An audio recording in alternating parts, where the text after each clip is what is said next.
Yesterday's raid is just one part of the government's legal assault on Donald Trump. Today, a federal appeal court ruled that the Democratic Party lawmakers can gain access to Donald Trump's tax returns. Tom Fitton is the president of Judicial Watch. Judicial Watch just filed a motion to unseal the warrant used in the raid on Donald Trump's home. And Tom Fitton joins us now. Tom, thank you so much for being with us. What are your thoughts on not only Donald Trump's tax returns, but the motion you have filed to see the warrant that led to this FBI raid? Well, you know, to me, it's two sides of the same coin, right? You have this unprecedented attack on the former president with this raid that is inherently controversial and necessarily demands disclosures about how it happened, who's responsible. So we're asking a federal court to release it as quickly as possible. The DOJ's silence on it is deafening, and we hope that the DOJ doesn't oppose us there, the Biden DOJ, to be clear. But on the other hand, you have the Democrats in Congress use their so-called oversight abilities to target the president personally, again, asking for his confidential tax information. Taxes from before he was president, taxes from when he was president, and his tax returns from after he's president. And unfortunately, the courts here in the District of Columbia ratified that abuse, pretended that there's no politics here worth worrying about, and so the president's civil rights, practically speaking, get thrown out the window. And again, the courts have also need to step up and act to protect the structure of our government that's under attack. The presidency's under attack from within. You have Congress trying to blow up our systems of government.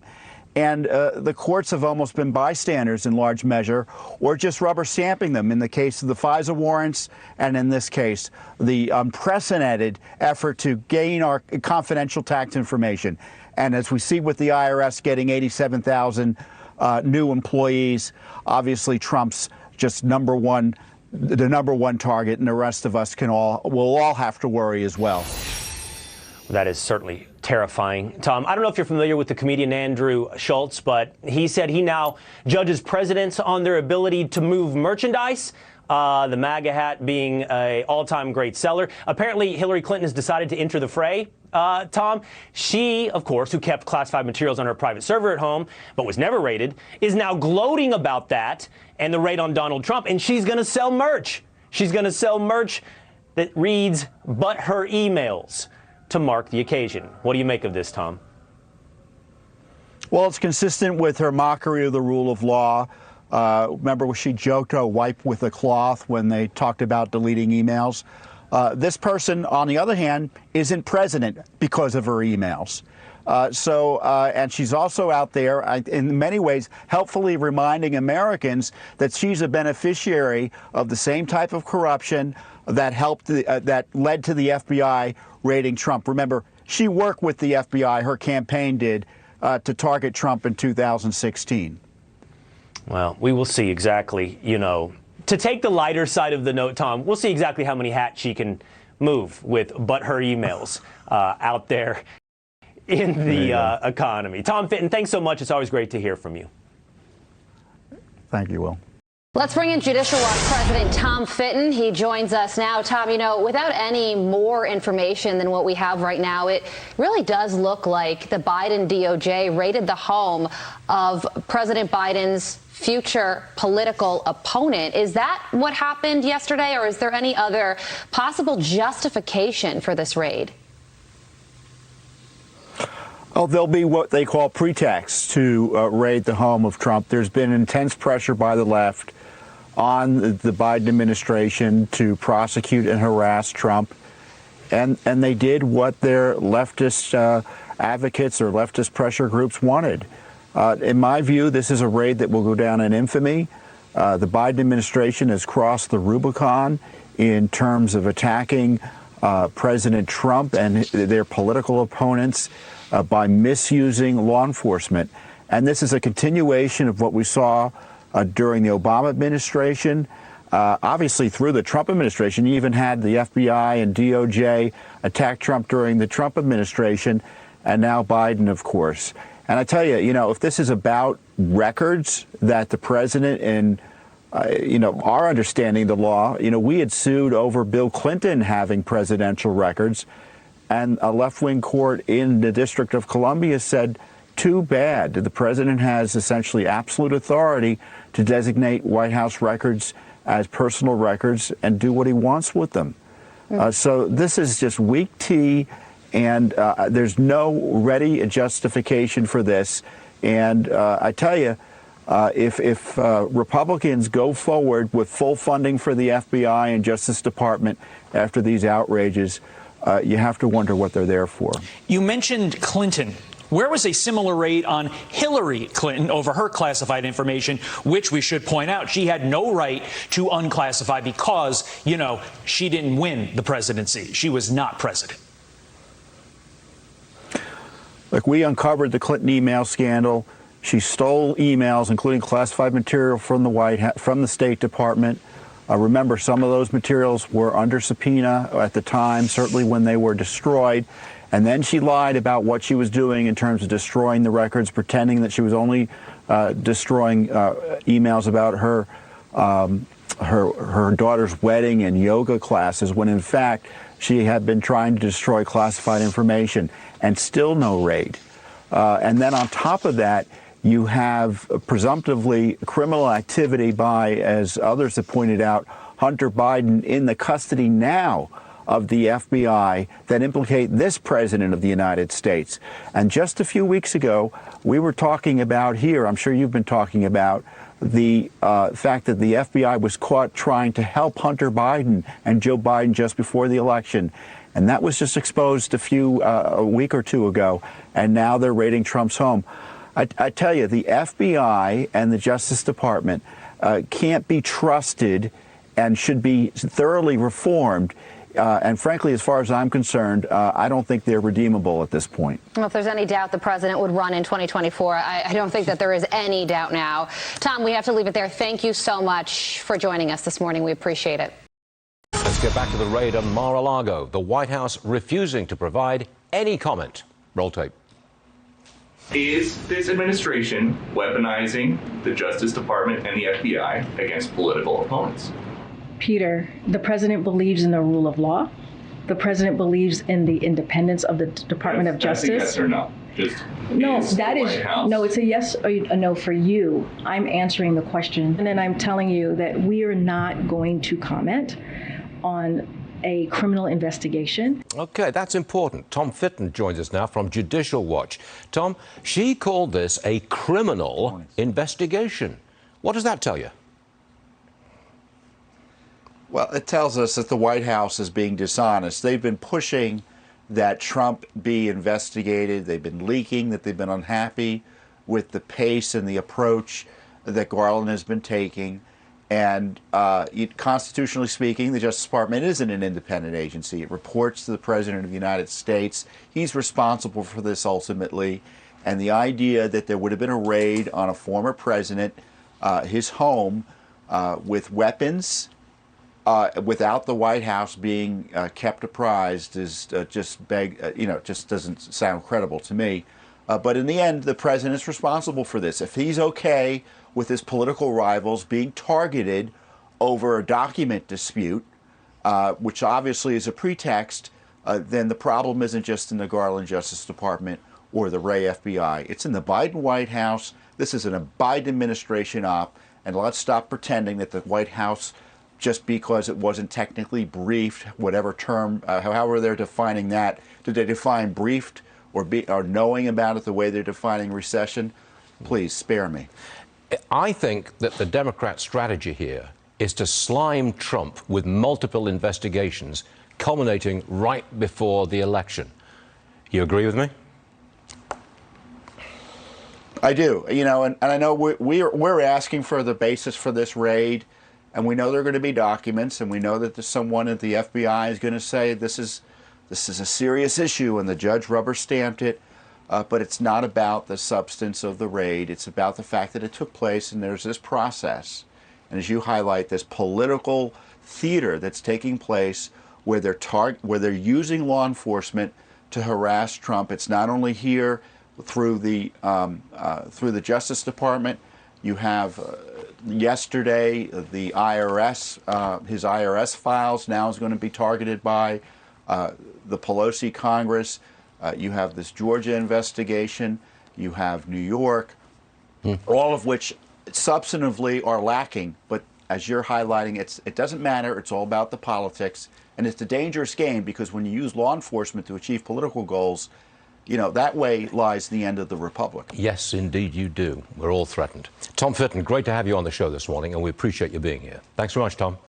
We got to start with the one and only Tom Fitton, who kind of initiated this to smoke him out of his cave.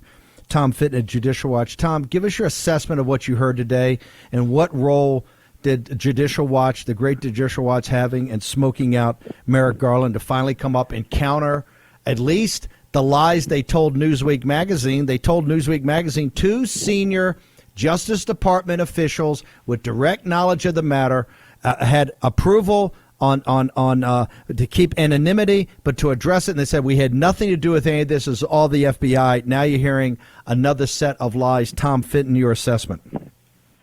Well, he looked pretty nervous, Steve, don't you agree? And this was a whole lot of nothing in terms of actual disclosing what went on. But it's better than what we had 4 days ago. And, you know, we immediately, the team at Judicial Watch, our lawyers, figured out a way to ask the court to unseal this immediately on, I think it was on the 9th. And now the big media have followed suit. And, you know, the court ordered them to respond. And now they're pretending not to respond, but in fact they are.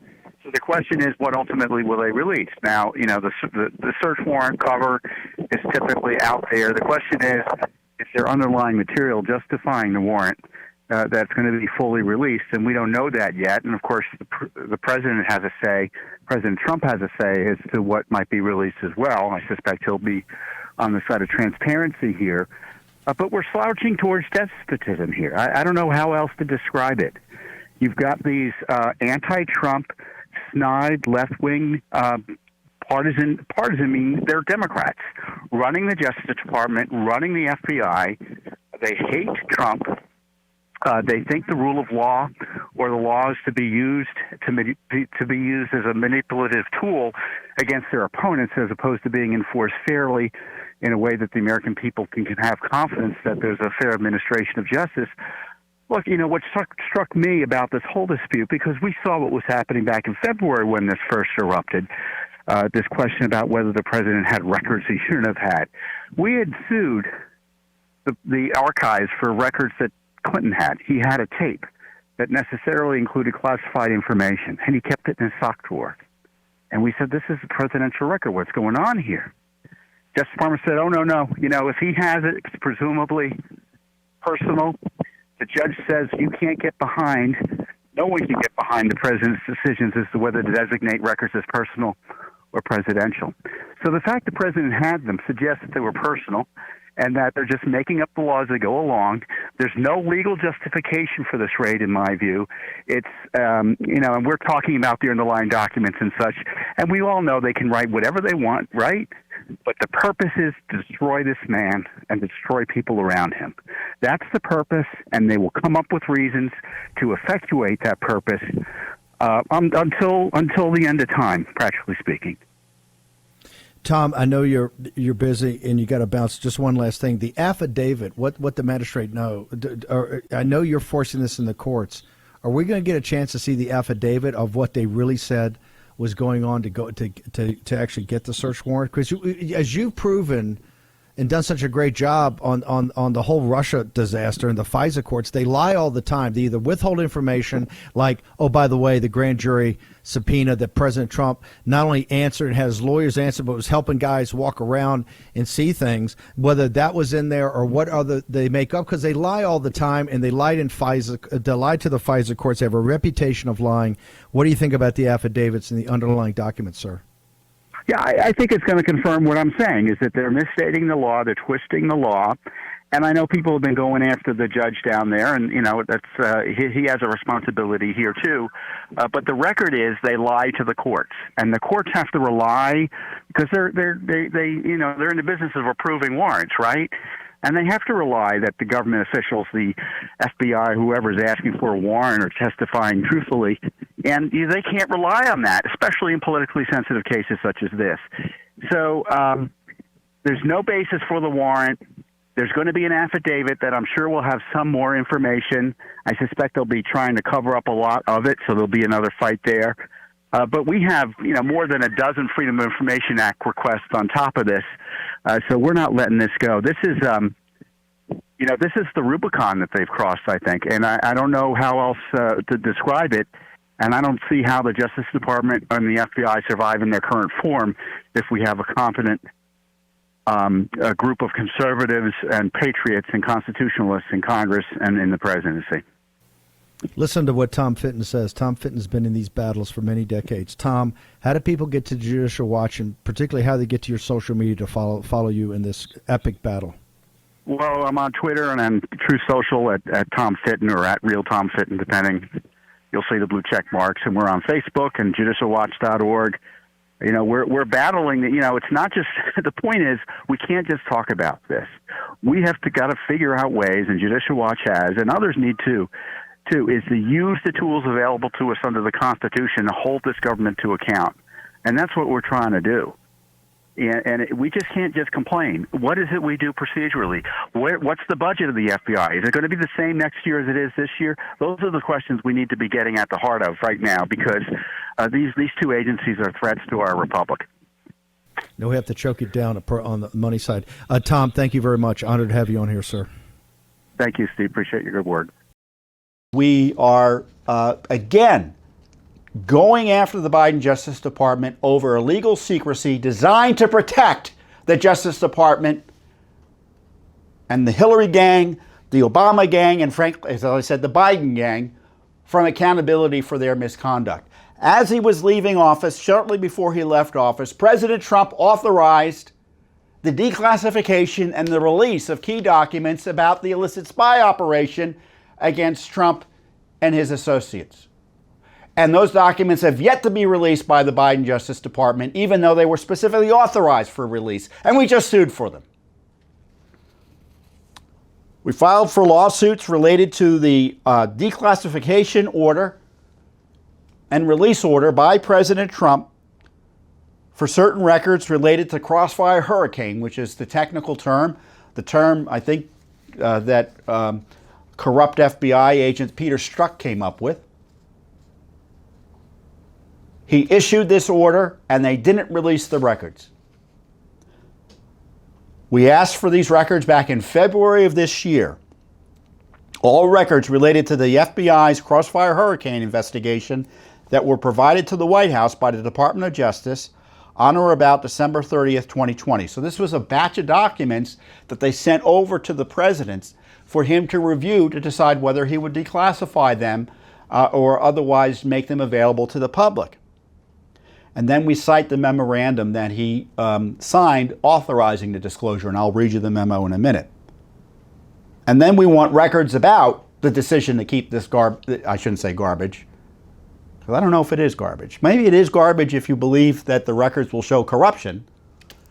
I guess it's evidence of garbage, right? A garbage investigation of all records and communications between any official or employee of the DOJ and any other agency regarding the declassification and release of the records that we're seeking. So he signed the memo just 2 days before he left, I believe on January 19th, 2021. And he'd authorized the disclosure the declassification and release of these records. And here's the memo. By the authority vested in me as President by the Constitution and the laws of the United States of America, I hereby direct the following: declassification and release. At my request on December 30th, 2020, the Department of Justice provided the White House with a binder of materials related to the Federal Bureau of Investigation's Crossfire Hurricane investigation. Portions of the documents in the binder have remained classified and have not been released to the Congress or the public. I requested the documents so that the declassification review could be performed, and so I could determine to what extent materials in the binder should be released in unclassified form. I determined that the materials in the binder should be declassified to the maximum extent possible. In response, and as part of the iterative process of the declassification review, under a cover letter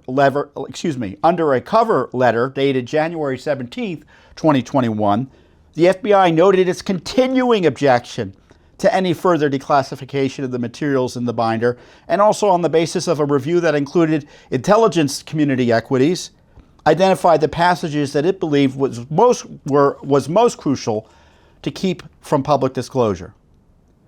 And he even granted that. He said, I have determined to accept the redactions proposed for continued classification by the FBI in that January 17th submission. So he's trying to get the information out, and still the FBI is trying to cover it up. I hereby declassify the remaining materials in the binder. This is my final determination. Final determination. So it's the law, practically speaking, under the declassification review, and I've directed the Attorney General to implement the redactions proposed in the FBI's January 17th submission and return to the White House an appropriately redacted copy. My decision to declassify materials within the binder is subject to the limits identified above and does not extend to materials that must be protected from disclosure pursuant to the orders of the Foreign Intelligence Surveillance Court, and does not require the disclosure of certain personally identify information or any other materials that must be protected from disclosure under applicable law. Accordingly, at my direction, the Attorney General has conducted an appropriate review to ensure that materials provided in the binder may be disclosed by the White House in accordance with applicable law. So, translation, release the records. We've been fighting about this for years. I've listened to what the FBI has to say. I've listened to what the intelligence community has to say. They can keep certain material still secret, but other material still needs to be released. Now, John Solomon, the investigative reporter, who's also been dogged in trying to get access to this information, he reported that the documents include transcripts of intercepts made by the FBI of Trump aides, a declassified copy of the final FISA warrant approved by an intelligence court, and the tasking orders and debriefings of the two main confidential human sources, Christopher Steele, Hillary's guy, and Stephen Halper, Obama's guy. He worked for the Defense Department and the CIA, I think. The Bureau used to investigate whether Trump had colluded with Russia to steal the 2016 election. So the seditious Obama, Biden, and deep state campaign to spy on and abuse Trump is the worst, again, government corruption scandal in American history. And to make matters worse, the Biden DOJ simply refuses to release what are obviously smoking gun documents, because they wouldn't keep them quiet otherwise, about its corruption that the American people have an absolute right to see. So again, it's Judicial Watch doing this sort of basic heavy lifting to vindicate your right to know about this terrible corruption scandal. And they have records that would implicate the Obama administration in misconduct. And of course, Joe Biden was at the scene of the crime there too. And of course, institutionally, the FBI and the Justice Department want zero accountability, so you've got that deep state interest in hiding this information as well. And once again, it's Judicial Watch in the forefront of this fight. We've done more than virtually anyone else to uncover the truth about the spy operations against Trump. What did we uncover? We uncovered, for instance, the secret FISA warrants that were full of lies and material omissions that were used to fool the FISA courts into approving spy warrants on Carter Page, and through him, obviously, the whole Trump team. There had never been FISA warrants, applications for FISA warrants had never been released publicly before until Judicial Watch sued and got them. We also exposed how the FISA courts, in an abdication of responsibility, didn't bother to hold hearings on these unprecedented and obviously controversial FISA warrants. Oh, you want to spy on the president? Oh, I don't need to have a hearing on it. You just give me the documents and I'll just rubber stamp them. We exposed that. We exposed key FBI 302 reports. What are 302 reports? Well, the FBI has this scam where they send agents to meet with you, and they don't record what you say. What they do is they take notes and they go back and write a report, who knows when, after the fact, and that report is the official government document about what you said. Does that sound legit to you? It doesn't sound legit to me, but it's what they've been doing for years, and it's the records that we rely on in trying to gain access or figure out what they've been up to. And they've had these FBI 302 reports about Christopher Steele, about Bruce Orr, the DOJ official whose wife worked with Christopher Steele and for the Clinton operation, who practically speaking had a desk at the Justice Department, our document disclosures have found. You know, and these documents showed that Bruce Orr and DOJ and FBI, they knew all about Christopher Steele in terms of where he was at, in terms of being an agent of Hillary. We also found that Christopher Steele was an FBI asset and was being paid by the FBI the same time he was being paid by Hillary Clinton's campaign. It was a joint operation to target Trump. Judicial Watch uncovered that. All sorts of other things. I could go on, but you get the point. Where's Durham on all this? AWOL, as far as I'm concerned. So you can tell I'm kind of ticked. I was laughing with my colleagues beforehand. I'm hungry, so I'm really angry. But I'm also outraged at the corruption that we're uncovering. So it's a double whammy there. I'm outraged and hungry. But I'm also hungry for justice here. We need these documents. And so it's now been a year and a half, well over a year and a half, after Joe Biden came into the White House, and they've been sitting on these documents that President Trump, specifically under the powers of the presidency, authorized the release of. And again, it's up to little old Judicial Watch to go in and take on the FBI, DOJ, Leviathan in federal court. And thank God that we're in America still, because I know we complain, but we still have the rule of law in some measure, or in large measure, and they have to explain themselves now to a court as to why they're hiding this information from us. So no matter what, at least we're getting some accountability, and we're going to force some answers as to this cover-up. Thank God for Judicial Watch. That's all I can say. The Justice Department, the Attorney General, sent Senate a letter describing the following: that the source used by Christopher Steele, which is called the subsource. Now remember, Christopher Steele was a joint agent. I call it was a joint operation. He was paid by the FBI, he was paid by Hillary Clinton, the campaign, and he was paid by the Democratic National Committee, all to get dirt on President Trump. And of course, he came up with this dossier. And of course, there are various permutations of it. And one of the key source for his dossier was someone who we already know, the FBI knew in December, was a potential Russia asset. But now it gets worse than that. And Attorney General Barr told the Senate just last night that not only was this guy a suspected spy, they thought it was so bad early on, I think it was in 2005, 2006, they found out that he had met when he was in the United States, because he was working for some liberal think tank, supposedly, a Russian intelligence officer. So they thought that they needed to, and that he was trying to induce others to provide classified information and secret information and basically spy for the Russians. So what they wanted to do I think it was in 2010, according to Barr, was they sought a FISA warrant against him, a properly predicated FISA warrant. That's what FISA's for. They got some Russian national here in the United States, or I think he's a Russian national, but someone who they think is working for the Russians here in the United States. So that's what the FISA warrants are for. And they've got credible information that he's talking to Russia intelligence and trying to induce Americans to spy for the Russians, and may have been actually in contact with the Russians on getting documents to them. I mean, that's pretty clear-cut stuff. And I guess the FISA was never pursued because he left the country. So FISA only, once he leaves the country, they can spy on him through other means. They don't need court approval.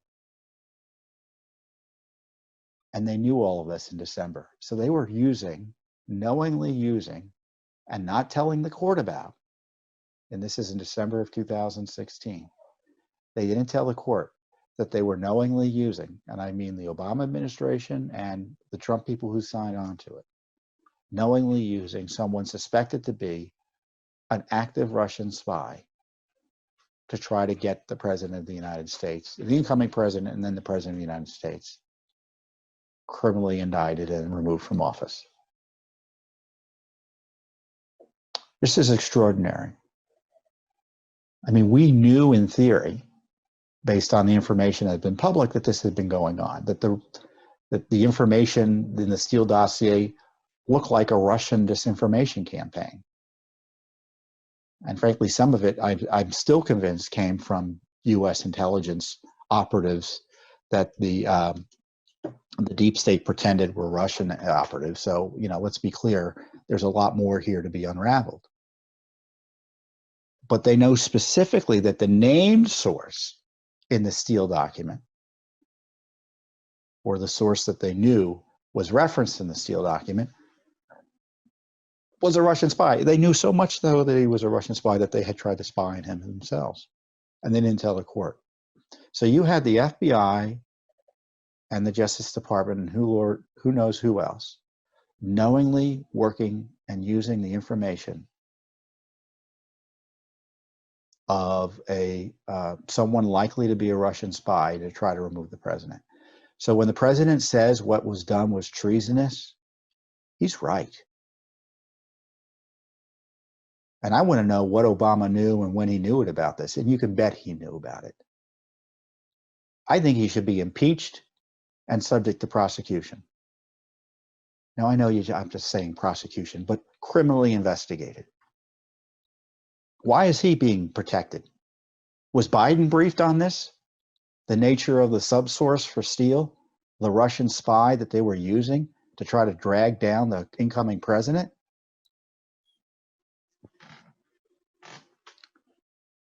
We've got this really upsetting disclosure of in-your-face sedition targeting Trump. And this FBI has been sitting on this for years. Of course, the IG has been sitting on it for years because since they knew the broad outlines of it as well, Justice Department's been sitting on it for years. So I'm glad Attorney General Barr disclosed it. But I want to know, why was it covered up? Why was it covered up? And where's Durham? I think he's going to be issuing a report. I don't think they're going to be much in the way of prosecutions. Maybe some of these folks involved in this really apparent criminality, maybe they get prosecuted. Who knows? Maybe the release of this information maybe Durham didn't even have access to it. Maybe the FBI was hiding it from him. Maybe there's an obstruction of justice charge. Maybe he ends up prosecuting a whole lot of people. I don't know. I'm not confident it's going to happen, but who knows? Maybe something better will happen. Thanks for watching. Don't forget to hit that subscribe button and like our video down below.